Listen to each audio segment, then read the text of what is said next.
Hola, bienvenidos sean todos ustedes. Para mí es un enorme placer compartir con ustedes este tema tan interesante acerca de la alimentación en la enfermedad renal crónica en los pacientes que ya se encuentran en alguna de las terapias de reemplazo renal, como la hemodiálisis y la diálisis peritoneal.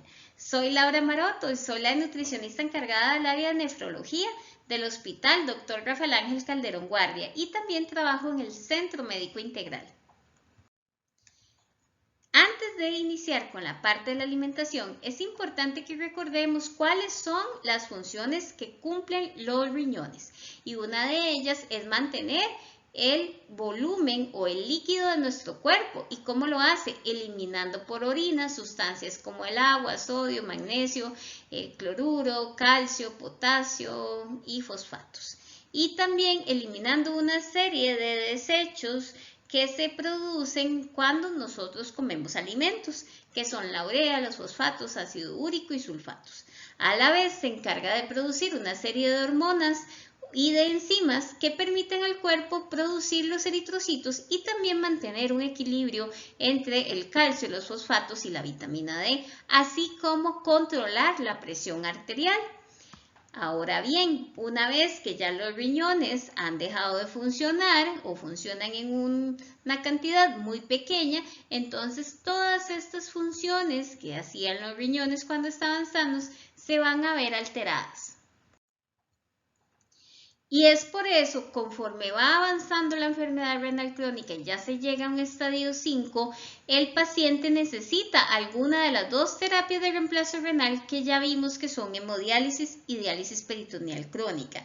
Y al igual que en las terapias previas, el paciente tiene que realizar una serie de cambios en su alimentación para que le permitan mantener un estado nutricional adecuado y una mejor calidad de vida. Muy importante, a pesar de todos estos cambios que hay que hacer en la alimentación, se puede vivir bien con la enfermedad renal crónica. De hecho, ese es el lema que se utilizó este año en el marco del Día Mundial del Riñón. Se puede vivir bien con la enfermedad renal crónica, aún en las terapias de reemplazo renal. Y entonces, conforme va avanzando esta enfermedad y ya el paciente necesita ingresar a las terapias de reemplazo renal, se van a mantener una serie de metas parecidas, tal vez algunas, a las que se manejaban antes de la terapia. Entonces, el control de peso va a ir muy enfocado también y relacionado con la parte de ejercicio. Vemos cómo se van a relacionar impresionantemente lo que es el manejo de la presión arterial con el control de líquidos y entran en juego una serie de laboratorios y de controles metabólicos que vamos a relacionar muchísimo con la alimentación del paciente y es lo que vamos a ir viendo a lo largo de esta presentación. Con respecto a la composición corporal, es muy importante que el paciente que se encuentra en hemodiálisis o en diálisis peritoneal tenga una cantidad adecuada de músculo y de grasa, que son las reservas corporales. ¿Esto por qué? Porque se ha visto que si hay una adecuada reserva, el paciente tiene menor riesgo de complicaciones y de mortalidad. Al igual, si tiene una cantidad adecuada de agua en su cuerpo, es decir, que no tenga edema, no tenga hinchazón, no tenga sobrehidratación. Y para medir esta cantidad de músculo, de grasa y de agua, es de suma importancia que una nutricionista realice una bioimpedancia con un equipo especializado, idealmente para pacientes con enfermedad renal crónica. Y también que se realice un adecuado aporte de nutrientes, ¿verdad? Y eso también lo haría la nutricionista, que les brinde a ustedes una cantidad adecuada de proteínas, de carbohidratos, de grasas y de otros nutrientes que en un momento vamos a ver. Como les mencionaba, hay una importante relación entre la presión arterial y el volumen que usted tenga o el líquido que usted tenga en su cuerpo. Y por eso es de suma importancia que realice un control estricto del sodio en la dieta. ¿Eso qué quiere decir? Que usted tiene que eliminar todo lo que son los productos procesados, como productos enlatados, sopas de paquete, cremas de paquete, salsas que ya vienen preparadas. Asimismo que también elimine todo lo que son los condimentos artificiales como cubitos, consomé, salsa china, salsa inglesa y preferiblemente tiene que cocinar sin sal con muchos olores naturales como por ejemplo ajo, cebolla, chile, tomillo, orégano, albahaca, culantro y al día solamente puede adicionarle a las preparaciones de todo el día un cuarto de cucharadita de sal. Es muy importante también que no solamente controle el sodio en la dieta, sino que también controle la cantidad de líquidos que usted toma. ¿Y cuánto es lo que puede tomar? Bueno, esto va a depender de acuerdo a la cantidad de orina que usted produce, en el caso de los pacientes de hemodiálisis, y en el caso de los pacientes de diálisis peritoneal, no solamente tiene que tomar en cuenta la cantidad de orina, sino la cantidad de líquido que usted filtra por día en promedio. Muy importante, esto se repone solamente si el paciente no tiene una sobrehidratación importante, porque si tiene una sobrehidratación importante, es probable que a estos valores de diuresis o de diuresis más ultrafiltración se le haga una pequeña reducción. Entonces, para saber qué cantidad usted tiene que consumir de líquido, es muy importante que su nefrólogo o su nutricionista le brinden la cantidad adecuada de acuerdo a la condición que usted está presentando en este momento. Es muy importante, además del volumen, además del líquido y del control del sodio, que usted también mantenga una adecuada masa muscular, porque se sabe que los pacientes que tienen una depresión o una disminución en esta cantidad de músculo van a tener una mayor cantidad de líquido en su cuerpo. Y entonces aquí tenemos que empezar a realizar un control importante en la dieta en cuanto a las proteínas, al fósforo, también al potasio y como les acabamos de mencionar es muy importante el control en el sodio y en los líquidos. Entonces como ya vimos sodio y líquidos vamos a enfocarnos en el control de las proteínas, del fósforo y del potasio. Entonces, con respecto al control de las proteínas, es muy importante que el paciente tiene que reponer una serie de proteínas que se pierden en cada terapia, en hemodiálisis y en diálisis peritoneal crónica. Entonces, la cantidad de proteínas que va a necesitar solamente la puede indicar la nutricionista. Y por eso es de suma importancia que traten de buscar una nutricionista que les acompañe en este proceso, para permitir que se repongan las proteínas que se pierden por la terapia y que el paciente no esté a riesgo de perder masa muscular. También es de suma importancia que se realice, sobre todo en diálisis peritoneal, un control en la ingesta de carbohidratos, sobre todo eliminando carbohidratos simples como por ejemplo azúcar de mesa, miel de abeja, gelatina, siropes, jugos, este tipo de cosas.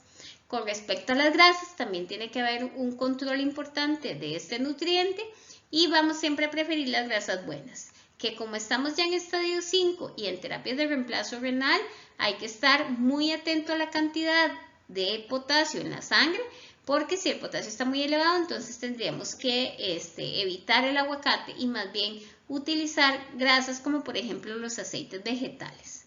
Entonces, muy importante, tenemos que dar un aporte adecuado de proteínas que nos permitan reponer las proteínas que se están perdiendo por la terapia. Ahora, ¿cuál es el problema? Que donde hay proteínas hay fósforo y entonces tenemos que aprender en unos momentos cuáles alimentos o cuáles proteínas tienen una menor cantidad de fósforo para preferir ese tipo de alimentos. Ahora bien, con respecto al fósforo, no solamente se controla con dieta, sino hay un componente importante de control en la diálisis y en los medicamentos que el paciente tiene que consumir. Y es muy importante que el paciente tenga conciencia plena de cuáles son los tipos de fósforo y que pueda elegir el mejor.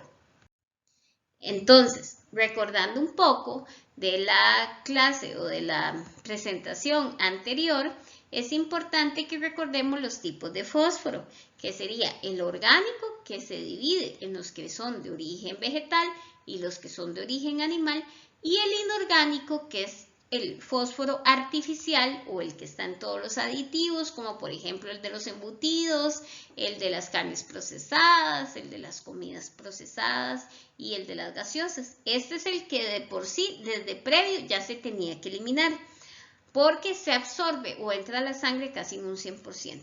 Ahora, los de origen vegetal casi no se absorben, solamente una pequeña parte entra a la sangre. Además se encuentra en forma de ácido fítico que no está como tan disponible para el ser humano.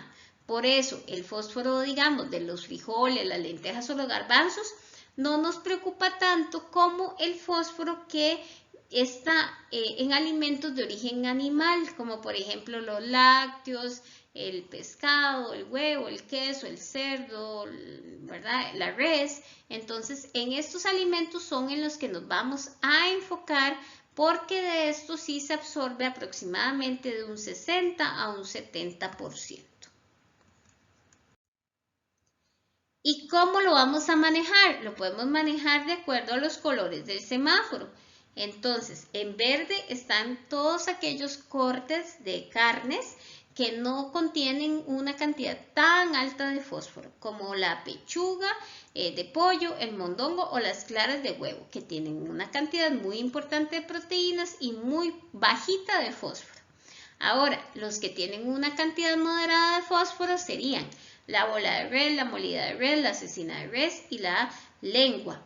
Y los que tienen una cantidad más alta y que por lo tanto debemos tratar de evitar o deberían de estar incluidos en un programa o en un plan que calcule una nutricionista, entonces serían los que son muy altos: la trucha, el atún fresco, el huevo entero con todo y la yema, el cerdo, la corvina blanca y la bola de ternera.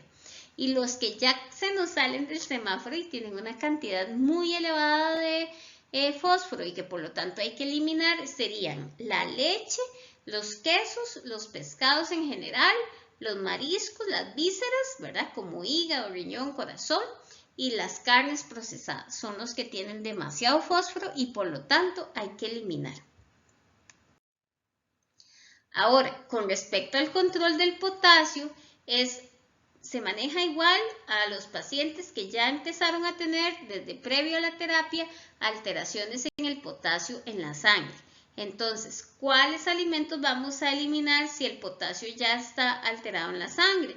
Los vegetales como zanahoria, tomate, brócoli, ayote, zapallo, hongo y remolacha, o los vegetales o las frutas, como papaya, melón, guayaba, guanábana, naranja, kiwi, nectarina, durazno, manzana de agua, melocotón, banano, mamón chino, granadilla, cas, tamarindo y la carambola, que se sigue eliminando en todas las etapas de la enfermedad. Y también habría que realizar cierto control o cierta eliminación de alimentos como papa, yuca, tiquisque, ñame, ñampí, plátano, camote y aguacate, así como las leguminosas que no se dejaron en remojo. Entonces, recordando lo del remojo de las leguminosas, estas se pueden consumir siempre y cuando usted las deje en remojo por 24 horas, cambiando el agua de remojo cada 6 horas. Es decir, a las 6 horas usted tiene que repetir el proceso, poner más agua y dejarlo reposar o remojar por otras 6 horas. Y al final descarta el agua de cocción y se sabe que si usted lo cocina en olla de presión, se puede perder hasta un 76% de la cantidad de potasio que tienen estos alimentos. Eso sería. Espero les haya sido de mucho provecho esta información y estamos para servirles.